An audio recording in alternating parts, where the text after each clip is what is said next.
Hello बच्चों, आइए हम लोग देखते हैं क्लास 11 अकाउंटेंसी का जो है चैप्टर नंबर 12 जीएसटी से जो रिलेटेड है।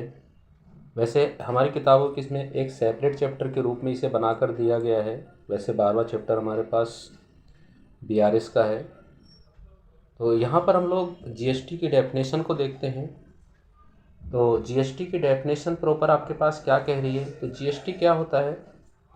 तो आपके पास जो जीएसटी है, GST is known as the goods and service tax.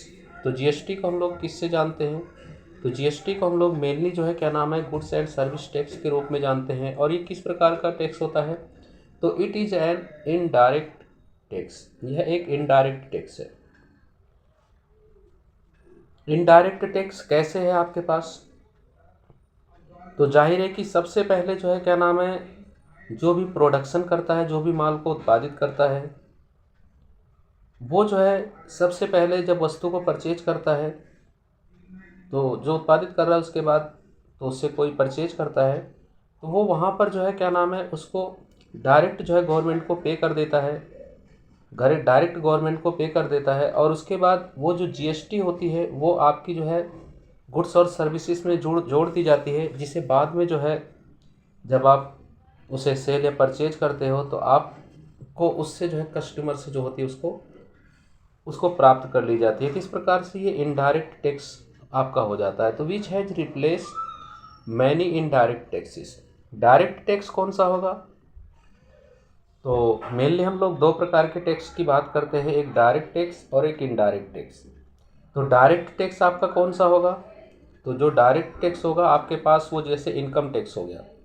तो इनकम टैक्स क्या हो गया, आपके पास डायरेक्ट टैक्स है क्योंकि वो जिस व्यक्ति पे पड़ रहा है उसको वही व्यक्ति पे कर रहा है। और आपके पास इनडायरेक्ट टैक्स कौन सा हो जाएगा, वो सेल टैक्स आपका हो जाएगा। क्योंकि पहले जो है इसे उत्पादक जो है गवर्नमेंट को जमा करा देता है और बाद में उस वस्तु को बेच करके, सेवा को बेच करके आपसे वसूल करता है, तो इनडायरेक्ट टैक्सेस में आ जाता है। तो which has replace many indirect taxes. तो जाहिर है कि यहाँ पर बहुत सारे इनडायरेक्ट टैक्सेस को रिप्लेस किया गया है इन इंडिया में, such as the excise duty. तो यहाँ पर आपके पास जो एक्साइज ड्यूटी लगती थी, वैट हो गया, सर्विस टैक्स हो गया, ईटीसी, इनको क्या हो गया, रिप्लेस कर दिया गया। उसकी जगह पर आपके पास एक टैक्स को ला दिया गया है, जीएसटी को। तो the goods and service tax act was passed in parliament. तो कब पास हुआ थे आपके पास, तो ऑन 20 मार्च 2017 को आपके पास हुआ। और ये हमारे पास एंड केम इनटू इफेक्ट, इसका प्रभाव हमारे पास 1 जुलाई 2017 से हमको देखने के लिए मिला। तो आइए हम लोग इसको आगे और देखते हैं। आइए हम लोग देखते हैं कि जीएसटी हमारी दो प्रकार की वसूल की जाती है। किस प्रकार से, एक आपके पास इंट्रा स्टेट जीएसटी लगाई जाएगी और एक आपके पास इंटर स्टेट जीएसटी लगाई जाएगी। तो हम देखते हैं कि इंट्रा स्टेट जीएसटी क्या होती है हमारे पास। इफ़ द सप्लाई, जो हमारी सप्लाई है, if the supply location is with in the state, अगर हमारी सप्लाई हमारे ही स्टेट में है, उसी स्टेट में है, तो उस जगह पर हम लोग जो है the intra state GST will apply, तो या विल बी चार्ज। तो वहाँ पर जो है इंट्रा स्टेट जीएसटी आपके पास अप्लाई होगी या चार्ज की जाएगी। इंट्रा स्टेट जो जीएसटी होगी वो अट्रैक्टिंग बोथ होगी, सीजीएसटी एसजीएसटी, दोनों प्रकार की आपके पास सीजीएसटी और एसजीएसटी ली जाएगी। जैसे मान लीजिए दिल्ली में हमारा बिजनेस है और दिल्ली के अंदर ही हमारी सप्लाई है, सप्लाई भी हमारी कहाँ पर है, दिल्ली के अंदर ही कर रहे हैं हम लोग किसी स्थान पर। तो यहाँ पर जो है आपके पास इंट्रा स्टेट जो है आपके पास जीएसटी चार्ज की जाएगी। अगर हरियाणा का बिजनेस है और हरियाणा में ही जो है सप्लाई हो रही है, तो इसका मतलब है कि वहाँ पर इंट्रा स्टेट जीएसटी लगेगी। इंट्रा स्टेट जो जीएसटी होती है वो दो प्रकार से आपके पास चार्ज की जाती है। अब इस समय पर हम लोग जो है जो जीएसटी हम लोग लेते हैं वो 18% लेते हैं।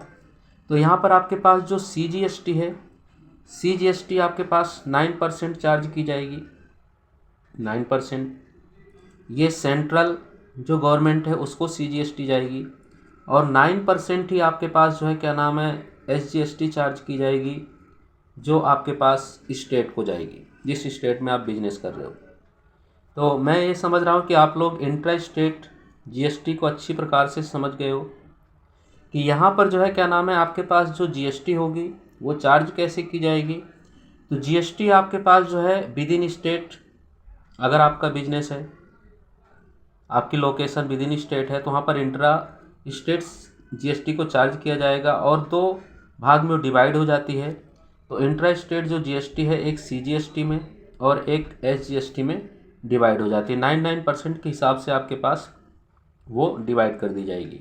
तो जैसे दिल्ली है, मैंने आपको बताया, तो दिल्ली के अंदर ही आपका बिजनेस है, तो वहाँ पर इंट्रा स्टेट जीएसटी लगेगी। आइए नेक्स्ट जीएसटी को देखते हैं। सेकंड टाइप की हमारी जीएसटी है inter state GST, inter state GST. तो इंटर स्टेट जीएसटी किस प्रकार की जीएसटी होती है जो चार्ज की जाती है? As the supply of goods and service from one state to another state. अगर हमारी जो सप्लाई है गुड्स और सर्विस की वो एक स्टेट से दूसरे स्टेट में है, तो वहाँ पर जो जीएसटी चार्ज की जाएगी उसे हम इंट्रा स्टेट जीएसटी बोलेंगे। तो यहाँ पर मान लीजिए हमारा जो बिजनेस है, मान लीजिए यूपी में हम रहते हैं, तो यूपी से जो हमारे पास बिजनेस होगा या सप्लाई होगी, अगर वो हम लोग जो दिल्ली में कर रहे हैं या फिर हम लोग अदर में किसी जगह पर भी कर रहे हैं, पंजाब में कर रहे हैं, पंजाब में कर रहे हैं, तो यहाँ पर यूपी एक स्टेट है, इस स्टेट की जो सप्लाई जा रही है वो दिल्ली जा रही है, मतलब अदर स्टेट में जा रही है।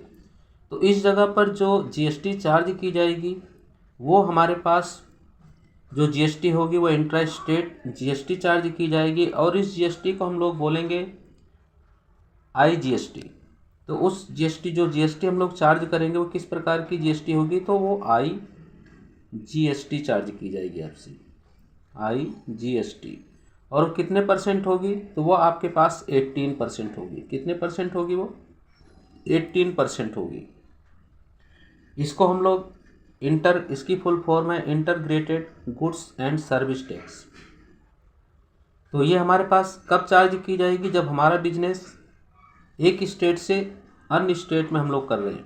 अन्य स्टेट कोई भी हो सकता है, अगर सेम स्टेट में हम लोग बिजनेस करते हैं तो वो इंट्रा स्टेट जीएसटी हम लोग चार्ज करेंगे, जिसमें सीजीएसटी और एसजीएसटी होगी, जिसमें एक सेंट्रल को जाएगा, सेंट्रल गवर्नमेंट को, और एक स्टेट गवर्नमेंट को। लेकिन यहाँ पर आईजीएसटी चार्ज की जाएगी आपके पास, integrated goods and service tax IGST charge की जाएगी, और आईजीएसटी आपके पास 18% पूरी चार्ज की जाएगी। तो आइए आगे देखते हैं। हेलो बच्चों, आइए हम लोग देखते हैं कि यदि हमारे पास जो परचेज है वो इंट्रा स्टेट परचेजेज है तो हम लोग क्या करेंगे। तो इस स्थिति में आपके पास एंट्री इसी प्रकार की पास होगी। तो परचेजेस अकाउंट डेबिट हो जाएगा आपके पास, जो भी आपने परचेज किया है। और उसके बाद क्योंकि हमारे पास जब हम परचेज करते हैं तो हम इनपुट सीजीएसटी लगाते हैं, इनपुट वर्ड का इस्तेमाल करते हैं, तो हमें यहाँ पर इनपुट वर्ड का इस्तेमाल करना है। और क्योंकि हमारे पास इंट्रा स्टेट है अर्थात सेम स्टेट में है, तो इसी वजह से हमारे पास सीजीएसटी और एसजीएसटी दोनों चार्ज होगी। तो input CGST account debit, input SGST account debit, तो ये तीनों की तीनों आपके पास डेबिट होंगे। और उसके बाद यदि ये लेन देन, क्योंकि इनपुट क्या है, अभी हमारे पास जो सीजीएसटी हम पे करके आए, जब हम सेल करेंगे तो वो हमें मिल जाएगी, तो इसी वजह से इनपुट है। तो यहाँ पर हम कैश अगर हमने करा तो हम कैश टू कैश अकाउंट लिखेंगे, अगर हमने बैंक से करा है, चेक के थ्रू करा है, तो बैंक अकाउंट लिखेंगे। यदि हमारे पास उधार हमने माल बेचा है, उधार माल हमने परचेज किया है, तो टू क्रेडिटर अकाउंट हम लोग लिखेंगे, या फिर उसका नाम आएगा, क्रेडिटर का यहाँ पर नेम आता है। तो ये कैश परचेज के लिए है और क्रेडिट परचेज के लिए। लेकिन अगर यहीं पर हमारे पास जो ये परचेजेस हुई है, परचेजेस हमारे इंटर स्टेट है, इंटर स्टेट परचेजेस है, अर्थात हम दिल्ली में रहते हैं और हमने हरियाणा से करा, अदर स्टेट से हम लोगों ने करा है, तो उस स्थिति में भी हमारे पास एंट्री ऐसी होगी, परचेजेस अकाउंट डेबिट होगा। लेकिन यहाँ पर क्योंकि इंट्रा स्टेट में CGST और SGST दोनों चार्ज होता है, तो यहाँ पर इनपुट यहाँ पर भी होगा, लेकिन इनपुट IGST होगा। तो इनपुट IGST अकाउंट डेबिट हो जाएगा आपके पास। और उसके बाद जो है क्या नाम है, आपके पास सेम वही एंट्री रहेगी टू कैश अकाउंट। अगर कैश में कराया तो टू कैश अकाउंट, बैंक से कराया टू बैंक अकाउंट। अगर हम लोगों ने उधार माल खरीदा है तो टू क्रेडिटर अकाउंट हमारे पास आ जाएगा। आइए नेक्स्ट एंट्री को देखते हैं। तो ये हमारे पास परचेज की एंट्री है। इस प्रकार की बहुत सारी एंट्री है, तो मैं परचेज और सेल की एंट्री आपको बता रहा हूँ। बाकी नेक्स्ट उसमें जो है जो मैं प्रश्न करवाऊंगा तो वहाँ पर सभी एंट्रीज आपकी क्लियर करता चलूँगा। देखिए, तो हमारे यहाँ पर जो है क्या नाम है, सेकंड नंबर पे यदि हम लोग कुछ चीज़ सेल करते हैं तो सेल करते हैं तो हमारे पास क्या चीज़ है, इंट्रा स्टेट यदि हम लोग कर रहे हैं सेम स्टेट के अंतर्गत, तो इसमें हमारे पास कैश आएगा या फिर हमें बैंक से पे करेगा तो कैश अकाउंट डेबिट होगा या फिर बैंक अकाउंट डेबिट होगा कैश सेल के केस में। और हमारे यहाँ पर जो है डेटर्स अकाउंट डेबिट होगा अगर हमने उस उधार सेल की है। और हमारे पास क्या हमने सेल की है तो हमारे पास सेल टू सेल अकाउंट आपके पास क्रेडिट होगा, क्योंकि यहाँ पर जो GST होगी वो गवर्नमेंट को जाएगी, तो इसी वजह से आउटपुट वर्ड हम लोग लगाएंगे, हमारे पास नहीं आएगी। तो to output CGST account, to output SGST account को हम लोग क्रेडिट करेंगे। और यही सेल यदि हमारे पास इंटर स्टेट होगी, एक स्टेट से दूसरे स्टेट में, तो उस स्थिति में भी यही होगी, cash account debit, bank account debit, debtors account debit होगा आपके पास। लेकिन क्या हो जाएगा, टू सेल्स अकाउंट भी यही रहेगा लेकिन सेम। और सिर्फ फर्क क्या आएगा कि आपके पास CGST और SGST की जगह पर एक वर्ड IGST आप लोग चार्ज करेंगे, तो यहाँ पर IGST हम लोग इसको चार्ज करेंगे। इस प्रकार से सेल और परचेज की एंट्री मैंने आपको बता दी है। जब मैं क्वेश्चन में बताऊंगा तो इसकी बहुत सारी एंट्रीज है, वहाँ पर मैं आपको क्लियर करूँगा। तो आप मेरे चैनल हेलो शिक्षा के संग जुड़े रहिए, लाइक करिए, सब्सक्राइब करिए, शेयर करिए, कमेंट करिए। आप सभी बच्चों का वीडियो देखने के लिए धन्यवाद।